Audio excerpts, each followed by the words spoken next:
দেশের যে কোনো পুলের 25টা প্লেয়ার সবসময় তৈরি করতে হয়। এই জায়গায় সুযোগ ছিল, ওই জায়গায় এক্সপেরিমেন্ট না করলেও হতো। তার আপনি দেখেন এখন যদি ডোমেস্টিক টি-20 ক্রিকেটটা না হওয়া পর্যন্ত কিন্তু বলা মুশকিল। আপনার কিছু বেটার পারফরম্যান্স যদি পাওয়া যায়, এখানে অনেকগুলি প্লেয়ারের কিন্তু টি-20 ফরম্যাটের performance up to the market. তো সেই জায়গায় কিন্তু কিছু কিছু খেলোয়াড়কে দেখার জন্য অবশ্যই একটা ক্ষেত্র তৈরি হবে, কারণ সেপ্টেম্বরের সেকেন্ড উইক থেকে টি-20 এনসিএলটা শুরু হবে। তো এই জায়গায় একটা সুযোগ আছে, এই খেলোয়াড়রা যারা কিছু ভালো পারফর্মার পাওয়া যাবে এদেরকে ইনক্লুড করে অবশ্যই তৈরি করতে হবে, যেহেতু 6 মাস হাতে পাবে টি-20 ওয়ার্ল্ড কাপের জন্য। তো আমার মনে হয় সিলেক্টরদের জন্য একটা একটা সুযোগ আসবে কিছু খেলোয়াড়কে দেখার এবং তৈরি করার। অবশ্যই একটা বিরাট অ্যাচিভমেন্ট এটা, যে কোনো সিরিজ যেটা একটা টিমের জন্য সামনের সিরিজটা ভালো খেলার জন্য যথেষ্ট সাহস যোগায়। তো ওটা এখানে অনেকগুলি প্লেয়ারকেও শেষ ম্যাচে দেখা হয়েছে।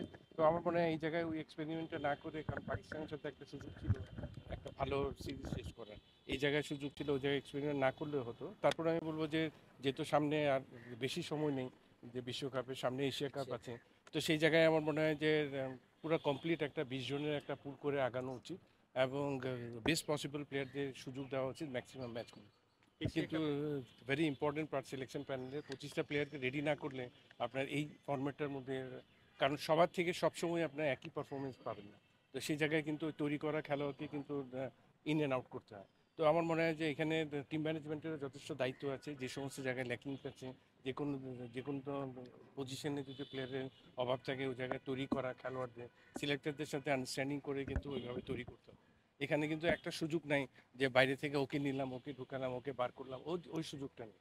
তো সুতরাং সবারই একটা সম্মিলিত প্রচেষ্টায় কিন্তু একটা দল হিসাবে তৈরি করতে হবে। এখানে যে ওরিয়েন্টেশন হচ্ছে ম্যাচ রেফারির, এখানে আবার নতুন যারা ম্যাচ রেফারির হতে যাচ্ছে ওদের জন্য একটা একটা সুযোগ বা তৈরি হওয়া, অনেকগুলি লস চেঞ্জ হয়েছে। তো সব কিছু মিলে কিভাবে রিপোর্টিং করতে হয় এগুলি জানার জন্য, তো আমরা যারা পুরনো আছে ওরা আজকে আমরা এসেছি এখানে। তো আমাদেরও কিছু কিছু জিনিস জানার আছে, কারণ অনেকদিন অনেকগুলি লস সম্পর্কে জানা।